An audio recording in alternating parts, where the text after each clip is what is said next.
welcome to everybody who are joining us today, and we're very excited about this conversation, and hopefully we'll hear from you, ideas and that would help us move this issue forward. The town hall meeting itself is going to last approximately 1 hour, and we're going to try to keep to that time frame. And we encourage all of you to just please feel free to share your opinion, even if it differs with what others have to say. And if you wanted to follow up with something someone has said or give examples, you can feel free to do so. And Megan mentioned that we can raise your hand if you have any comments or questions that you wanted to share. And we're interested in hearing from all of you. And so before we go into this, let's just kind of, introduce each of us very briefly. We're allowed 30 seconds. Okay, let's go from, let's start from Yifang, maybe. Yeah, morning everyone. Thanks for being here. My name is Influenza. I am a project officer at IFA, and I'm leading a project called Changing the Conversation on Adult Influenza Vaccination. It's part of the portfolio of IFA Vaccine for Life. So yeah, I'm happy to be here. Welcome. Can we have Doris or Jane? Yes, thank you for inviting me. My name is Doris Ulrike Meyer. I'm a healthcare manager for vaccines in Germany. So I'm talking to politics or to experts about increasing vaccination rates. Welcome. And Dorothy? Hello. Hello. Yeah, my name is Dorothy, and I'm also from Germany, Dorothy Wellmann. I'm working at Sanofi I'm responsible for public affairs. I'm new to the vaccine business, so it's the first time that I'm a partner or I'm a part of the virtual town hall meeting of IFA. I have no idea if this is a common project, or if you have such kind of activities more often, or is it the first time? So I'm really looking forward what we have to discuss this morning, and I hope that I get more insights also from the adult influenza vaccination in Germany, what you have. Maybe you have some data to share or something. So thank you. All right, thank you. And Judy? Judy, can you hear us?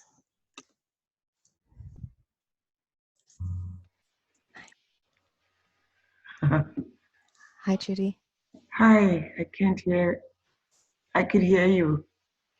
That's great. Do you want to introduce yourself? Okay, my name is Judy. I'm the president of an association in Montreal. I'm the worker respecting adults against abuse. I also work at another organization, St. Antoine 50 Plus, where we support older adults, 50 plus. Raqqa is no abuse, but St. Antoine is more supporting preventing isolation. So we try to support and meet the needs of older adults, 50 plus. Thank you and welcome. Jane, would you like to say a few words? Yeah, thanks, Mary, and good morning and good afternoon to everybody. I'm the Secretary General of the International Federation on Aging, and I too, really enjoy these virtual conversations. IFA has really been one of the leading organisations in this field of adult vaccination for some years now, and one of the key issues that we really struggle with is understanding why patient and advocacy organisations don't have influenza as a high priority. So that's why we're doing some work in this area, And so I'm observing rather than participating. So I will hand it back to Mary and Megan. Thanks. Thank you, Jane. So in that spirit, I'm just going to have a very, very brief kind of introductory presentation, and just to get us all like on the same page, and then we'll discuss some of the issues. Let me just try to share my screen. Is it being shared? Okay, there we go. Okay. So again, welcome. This is it. So as Jane was saying, you know, like IFA's mission in general is to help build a world where healthy aging and functional ability of older adults are being maintained and supported. Since 2012, actually, the IFA Vaccines for Life program, which BFAN is working under currently, has focused specifically on improving the uptake rates of adult vaccination. And that's by understanding, you know, like what are some of the local barriers and building the capacity of within country collaborators and stakeholders in order to influence policy. More recently, as a result of two summit meetings, I, I believe it was in Belgium, the World Coalition on Adult Vaccination was created.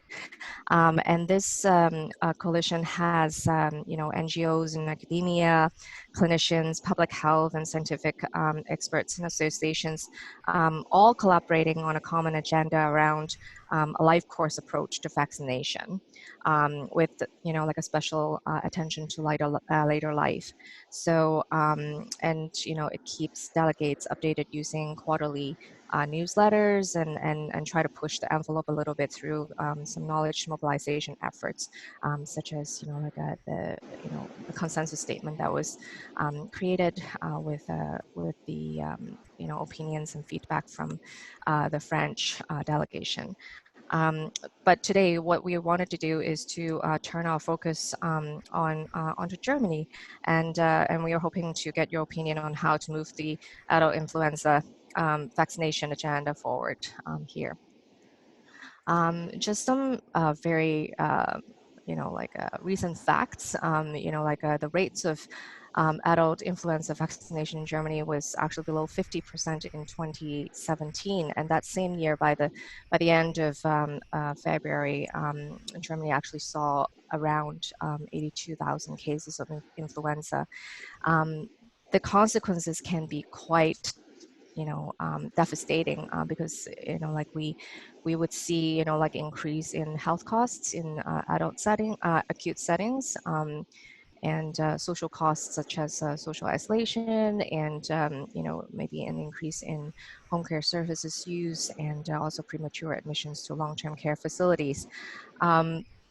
So IFA views vaccination as one of the most powerful public health tools in the fight, against influenza and other conditions. And, you know, as a civil society, and you know, organizations that are like on the ground, or even, you know, like in the community, we have a unique and considerable responsibility in conveying up-to-date information on preventative actions,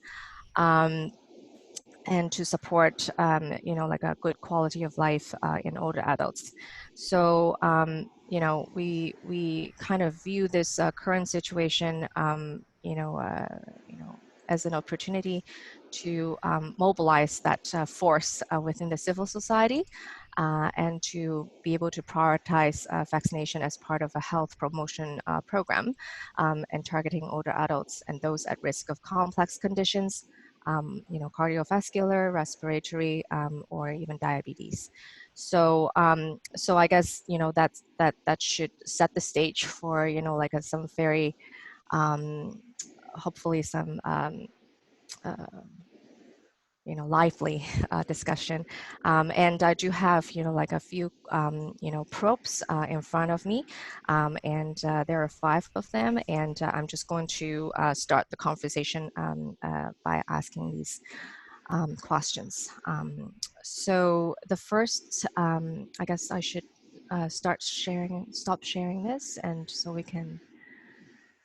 We also have Lauren Lovejoy, who's joined us now. Put a headphone in the thing there so you could hear it. I think it might have one in one of those drawers. Oh, I think that's Judy's. Lauren, can you hear us at all?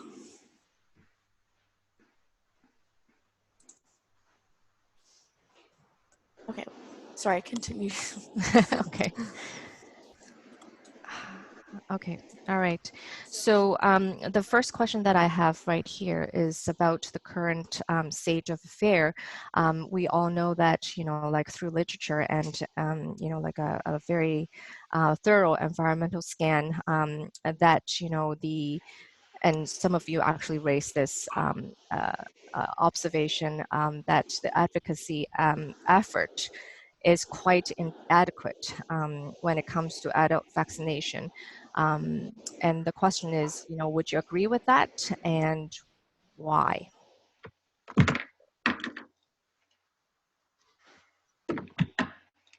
Well, this is Doris. I agree with all these messages. In general, vaccination rates in adults are low.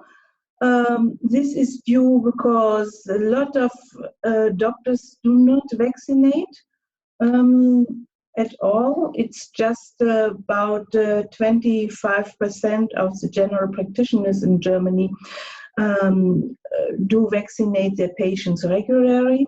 This is one reason, and the other, especially for flu, we had tender processes within the last years here. They have been amended, but because of tendering, the trivalent vaccine was purchased by the sickness funds, and people knew there's another one, the tetravalent vaccine, which covers more viruses.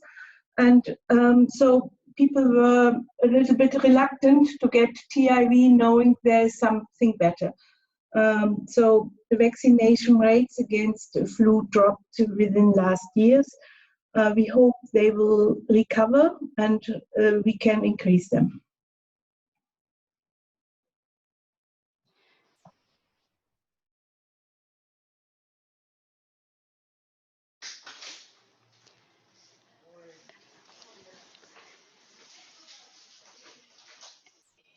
Anybody else would have an opinion on that? Yes, Okay. yeah, this is Yvonne.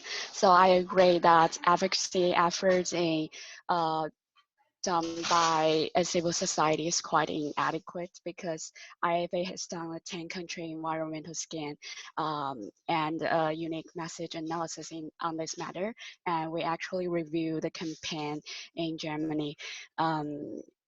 So from our review, we have seen that German campaign is actually leading by the government, but civil society has very limited role in this campaign. To our knowledge, only 2 organizations have created some messages to try to improve understanding of influenza. So one organization is called Federal Association of Senior Organization, and another is called German Respiratory Society. But to be honest, their communication is still very insufficient, because they only use single channels to send out their message, and yeah, it's quite insufficient.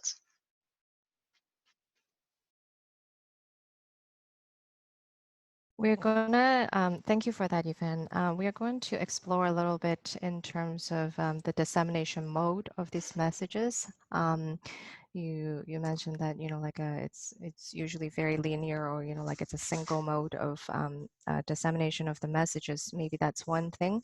And then in terms of the campaign, it's supported by the government, and the involvement of the civil society may be limited at the moment. And how do we actually kind of mobilize, I guess, like that force a little bit. Would anybody have any other feedback on that? Mary, Yes. could I just make a comment? Yes, sure. You know, what really intrigues me is that if we have organisations, federations such as BAGSO and diabetes associations and heart associations that have members and have a responsibility to represent their members, and create policy environment where the health of these members are paramount, why these organisations actually don't see vaccination as part of that. So for BAGSO, for example, there's just literally a link from STICO, on their website. And so what I'm really curious about is whether it's a lack of education and awareness of the protective effects and also the vaccines and also the consequences of VBDs, or whether it's something else. And I, to try and even get patient organisations to participate in meetings is really, really difficult because they don't see that that's part of their mandate. So a diabetes organisation wouldn't in general appreciate that their members are at higher risk than healthy older people. So I'm wondering if anybody on the line has got any further insights into that. Thank you. I see that Lauren has unmuted her mic. Maybe. Lauren noted in the chat that she has an unfunctional mic, but she'll contribute via the chat function. Oh, okay.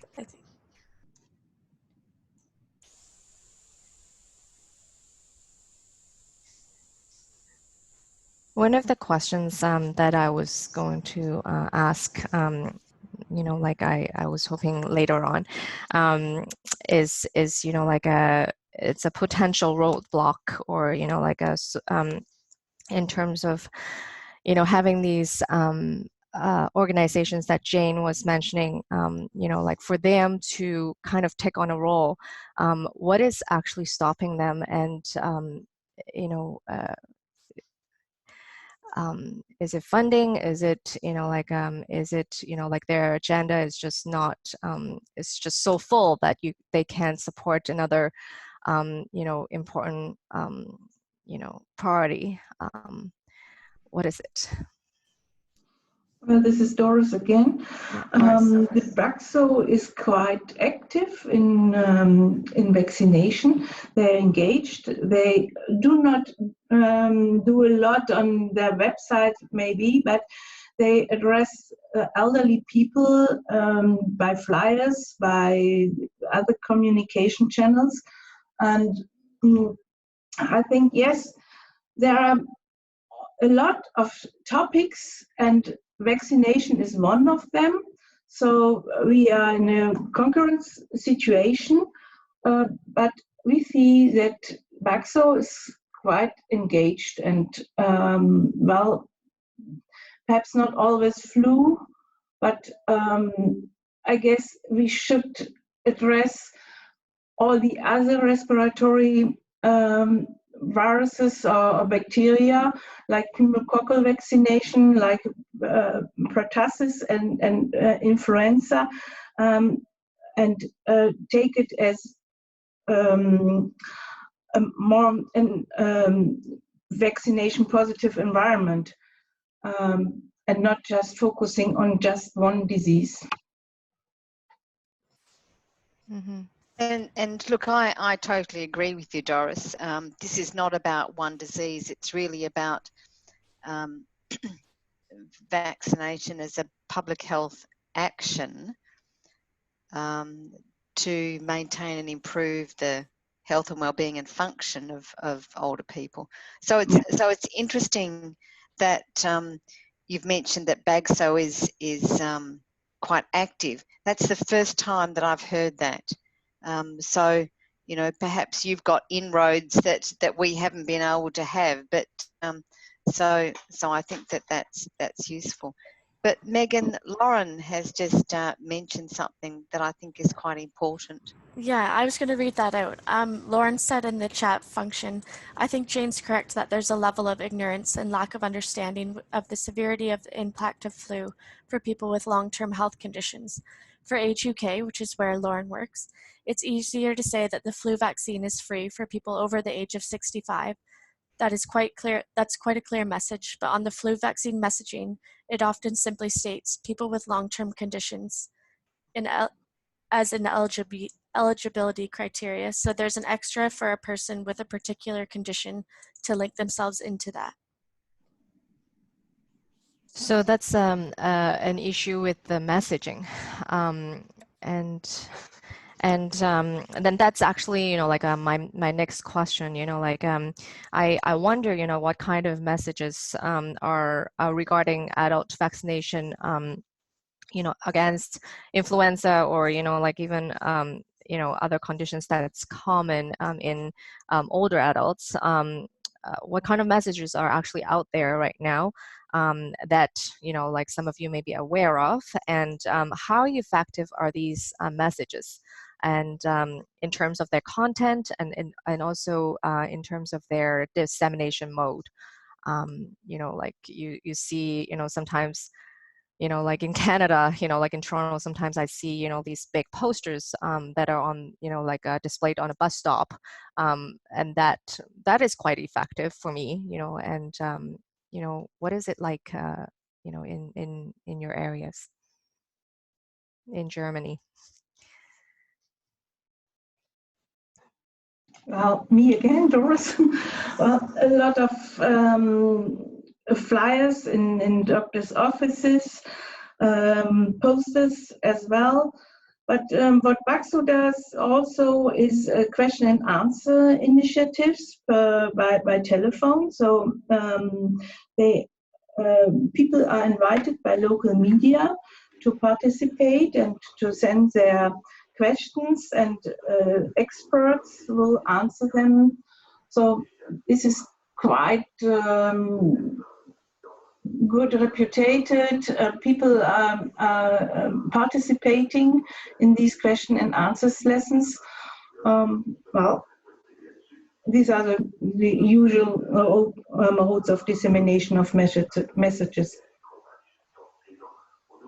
How often are these Q&A, question and answers session being held? Well,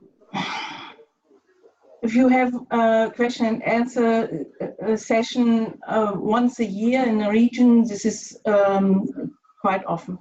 Yeah. I also wanted to add another comment that Lauren gave in the chat. She said that Age UK has found that social media clips of older people they filmed speaking about their own experiences of having the flu and having the flu vaccine were engaged with very well. And we also have Ted joining us. Hi, Ted. Can you hear us? Maybe not. Hi. Hi, Judy. Hi.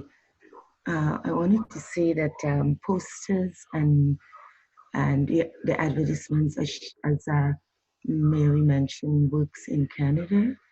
There was also the little video clip, the doctor with the influenza that I think the IFA sent out. That doctor, he was, there was a little video, and I showed that in my office to some people that were very adamant about taking the vaccination, negative. And after looking at it, 3 people went out and had the vaccine. So I think education is really important.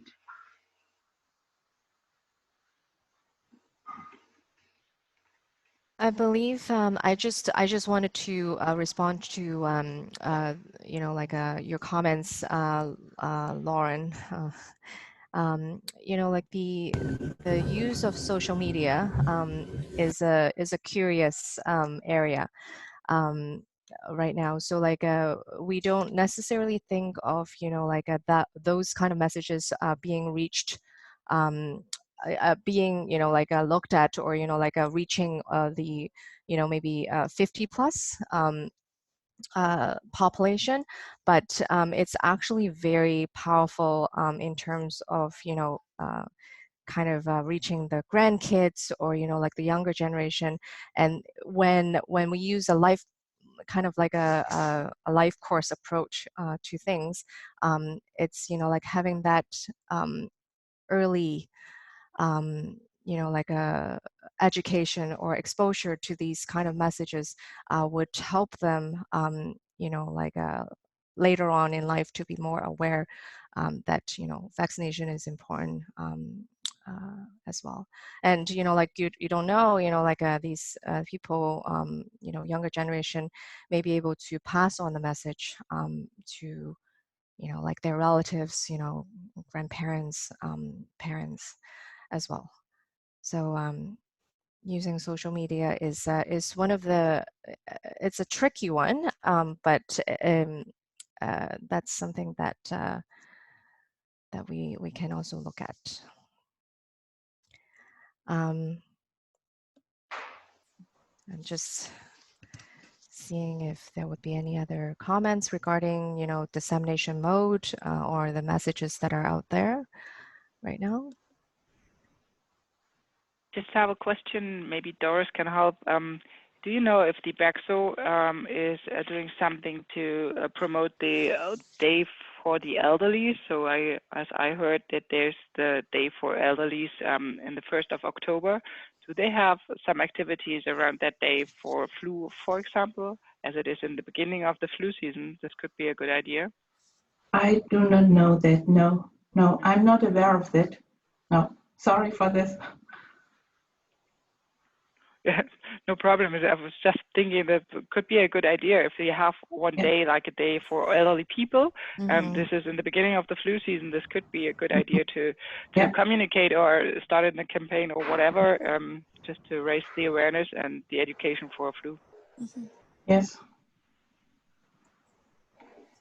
And I do not even know if they are active in the European Humanization Week. This I would have to look for. I think this time it's in April. Maybe we will have a lot of discussions about Corona, but we will see. Surely. But was BAXO also invited to this conversation here, to this meeting? Yes, they were. They were.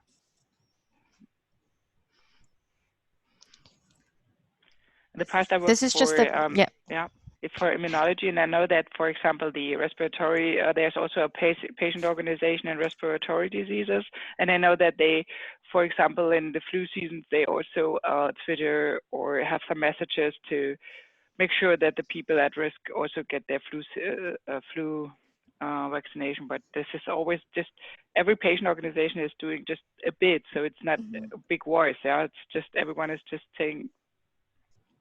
It's just a tiny bit, yeah. That's what what it seems for me. But we need to bring all the voices together, then to be louder. For sure. Yes, I think this is really important that they communicate with each other, so that the messages are congruent and the timing is also congruent, using the start of the flu season and all this. So we could improve that, yes. Now, just aware of the time and moving into the next area, which is kind of related to what we're talking about, is, you know, like I'm putting, you know, this out as a proposal. Like, what if we have, you know, like we have a perennial, like every year we have like you know, like a consistent vaccination campaign, and you know, like you know, like instead of, you know, like trying to be opportunistic, like about it. What are some of the elements in this annual campaign that should be incorporated? That's number one. And I invite you to, number two, think outside of the box a little bit. What collaborators or agencies or organizations that are that can be included in this campaign? Thinking outside of box, meaning like thinking outside of BACSO, or the healthcare organization or whatever. Maybe involving schools, community centers, organizations. What are your thoughts on that?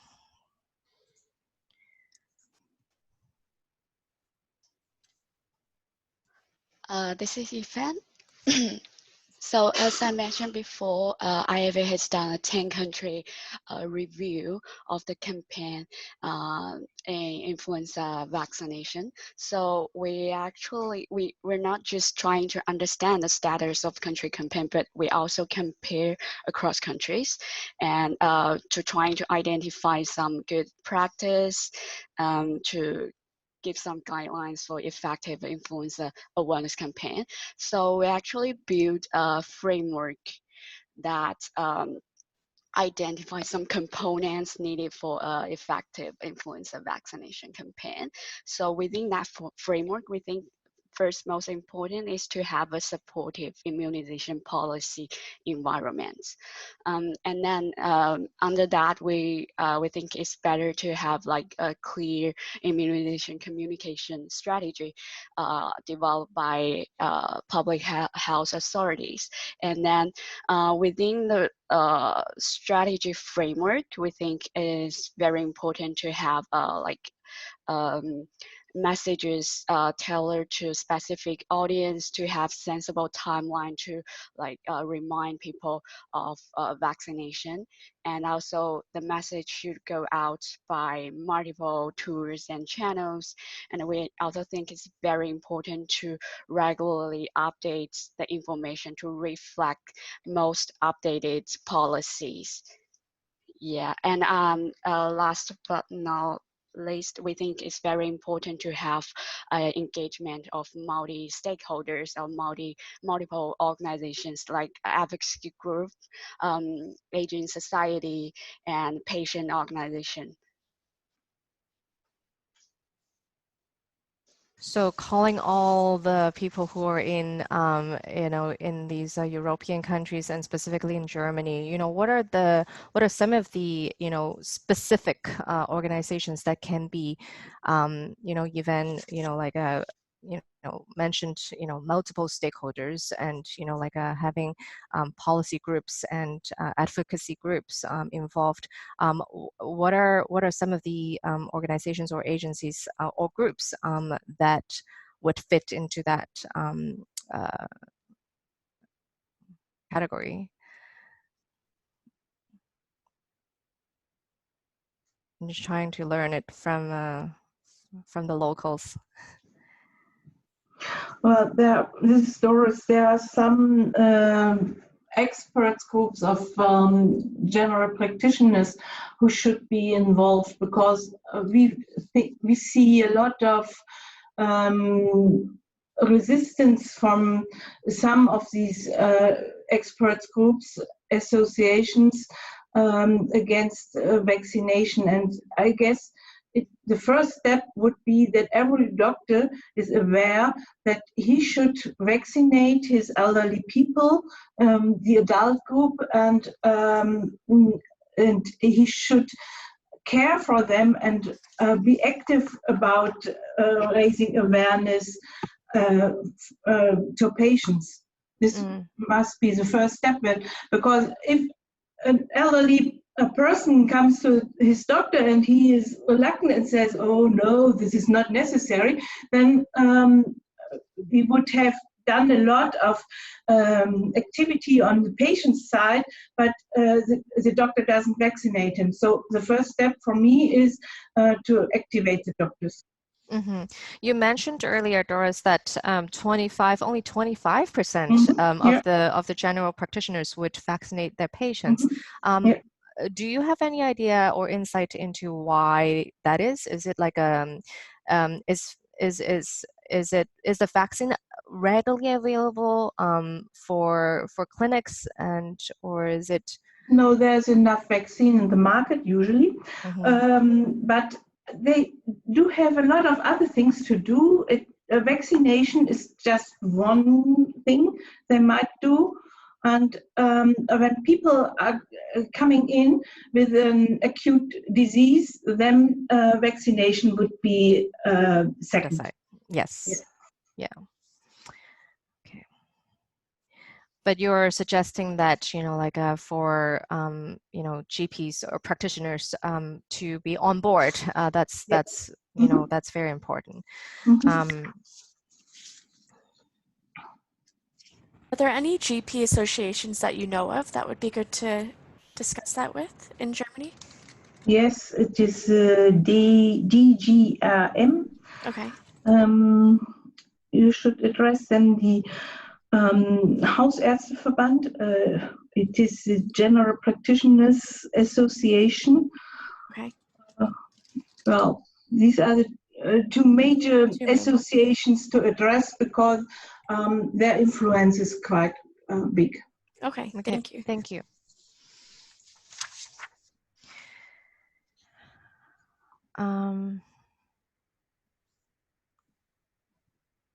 I was just going to ask, do you know if diabetes organizations in Germany in general are quite active in promoting influenza vaccination?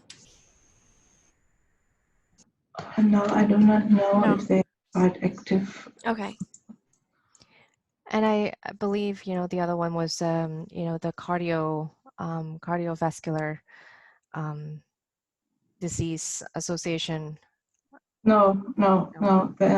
The Association for Rheumatic Diseases is quite active because these are people who get an immunosuppressive therapy and are especially at risk. They are active. Right.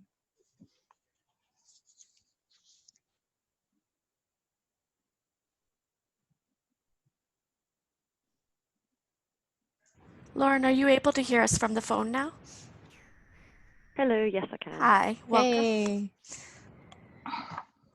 And Dr. Van Essen, can you hear us? I can hear you and I can see you. Welcome. Welcome.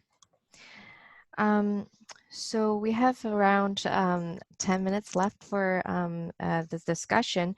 So I just wanted to, put it out to the group. What are some of the current roadblocks or barriers? Is it, Doris was talking about, we don't actually have the support. I may not have the support from, general practitioners. What other, barriers are out there? Systemic issue, public disinterest, is there a lack of research, or are we actually battling misinformation, or as we call it these days, fake news that are out there, that's stopping people from getting vaccinated? What are the forces we are working against? Hello, it's Lauren from AGK. Hi. I think one of our biggest barriers is data, in that we've got lots of data, but it's not necessarily that accurate. So people can go to their GP or pharmacist for the flu vaccine, and a lot of our data comes from GP vaccination. So we can't always tell how accurate the data is. And in London, the data is quite alarming when you look at it. It looks like it's much below average, and the rate of flu vaccine uptake is far below average. But there's lots of what's called ghost registration, so people that don't live in London anymore, or aren't attending that GP practice anymore but haven't ever deregistered. So data is a massive thing. And also, yes, absolutely misinformation. Anecdotally, I've heard things from redheads having poorer reactions to the flu vaccine. As a redhead, I can categorically say that's not true. To, you know, actually I, you know, use these medicinal things that will work just as well as the vaccine. So those are quite hard to tackle, obviously. Mm-hmm.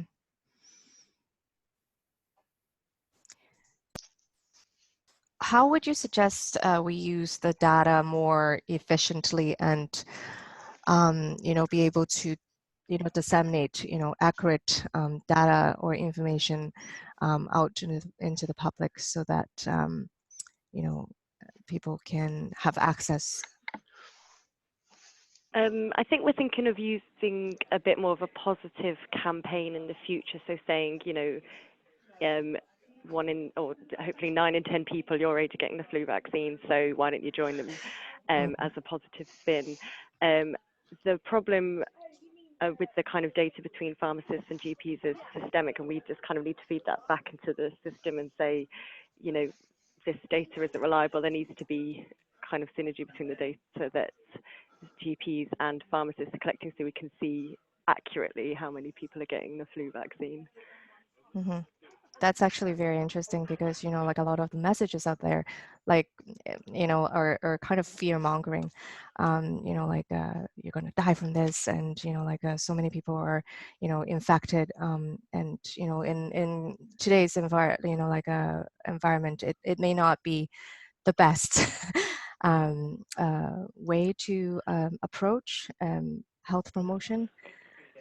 Yeah, I agree. I think we found that people getting a lot of messages, a lot of negative messages, and so, you know, there's kind of a saturation point, and it kind of makes it stand out. And we found that people respond quite well if there's a bit of kind of myth busting, and you know, you're giving people the information and they can make the choice themselves. So it's a bit of kind of empowerment, and I guess, yeah, it's a slightly different message.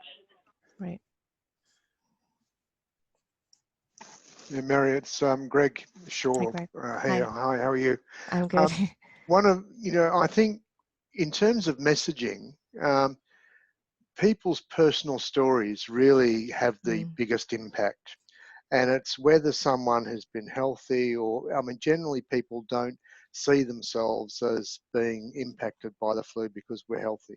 But there's so many people that do get influenza that would be deemed healthy, and it's the personal stories on the impact that has on an individual's personal life, whether it's their grandparenting role or a role in the family, their inability to continue doing what they value within the community. Those types of messages have more resonance with older people to go, well, that could actually impact me. So then they start talking to their doctors. And unfortunately, the messaging around adult vaccinations, I think, is flawed to a large degree in that it doesn't talk enough about the personal impact that it has on me as an individual and my family and my community. And I think those sorts of messages have a far greater impact for individuals considering uptake of influenza vaccines. Thank you. How does that sound for those of you who are in Germany, you know, like having these, is it feasible to kind of, you know, promote, you know, like if we find someone talking about, you know, having a narrative or a personal story and sharing it, is that a kind of messaging that you see would work in the German context?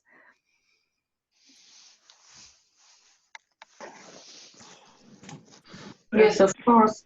Oh, sorry. No problem.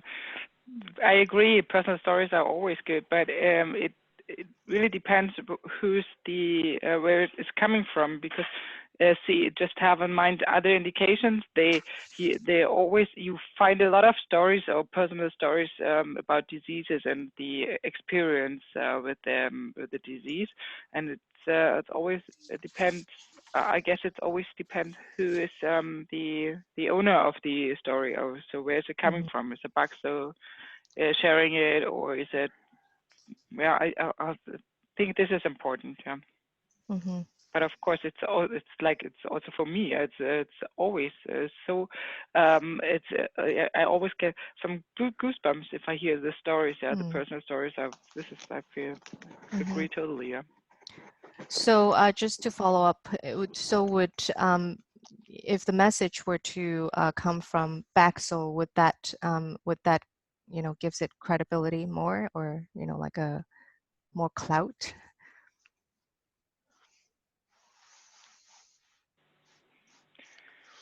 As I have not so many experience with the Baxo right now, so I have no idea how they're working. I'm not quite sure if I heard Doris earlier this session. She said they are active, but they are working with Flyer or have some. This is more like material, not the digital environment. So I have no idea how digital they are, because I think this is important that you have a digital.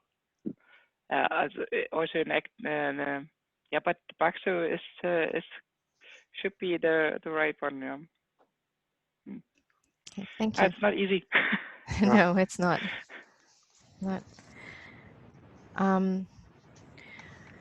So I'm just aware of the time, and I'm just going to try to wrap this up with this last question for you. We have, this town hall is actually, just the first step of, many other activities to kind of tackle the issue at hand, which is like a low rate of adult vaccination, and how do we create like a health prevention or health promotion campaign or program that would support more people getting vaccinated in Germany. And so the next steps, the immediate next step is actually we wanted to kind of talk to people, that are working in Baxo, or, we like Doris suggested, talking to the GP Association and etc. So like having interview with representatives from these organizations is our immediate next step. So if you could ask these people one question, what would it be? Just help us out here, like in terms of what you're interested in knowing from these people.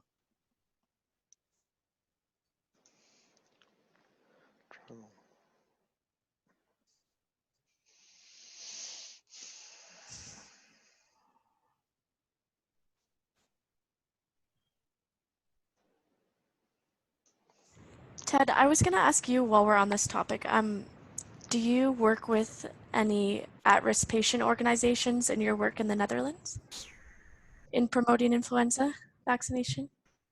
Well, the problem is huge also in the Netherlands, because you have this big reduction of vaccination rate. And plans of the Dutch Influenza Foundation are that we want to get all the people involved around the table. Like that's all the patient organizations and the elderly organizations from the patient side, but also all the people from the doctor side, doctors, nurses, that are involved in influencing the patients where it's all about, and also having the health authorities there. And then the big question is, what can you do tomorrow to improve the situation for each of and all of these organizations? And when you do that, you might find that every person around the table will have to think about what he or she can do tomorrow. And that's usually quite a lot, because a lot of people think, well, this is somebody else's problem. And if you can get those people around the table and say, well, we have a shared problem, then that might help to start a sort of movement towards a better vaccination rate. Thank you. For that.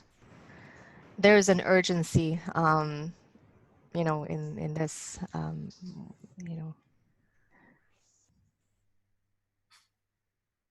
Anyone else would like to chime in?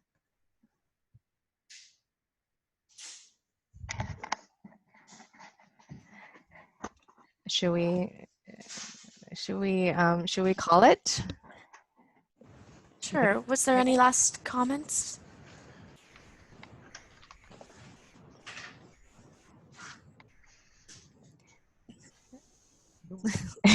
Okay. Okay. Yeah. All Okay. right. Oh. So I just, you know, like wanted to thank everybody for coming in. It's like a very brief conversation, but we got so much out of it. You know, the world and, you know, the European kind of population is aging very, very rapidly. And given, you know, what we are facing currently, you know, like with the coronavirus, it you know, for me, you know, like if we actually had a vaccine that worked for flu, why aren't we using it? And if we, you know, like in the case of, you know, like a new virus like the COVID-19, like we don't have a virus, I mean a vaccine, and you know, like we see the effect of, you know, not having a vaccine, and you know, that makes me think, you know, we need to, you know, like treasure what we actually have and, you know, make the most out of it. And you know, like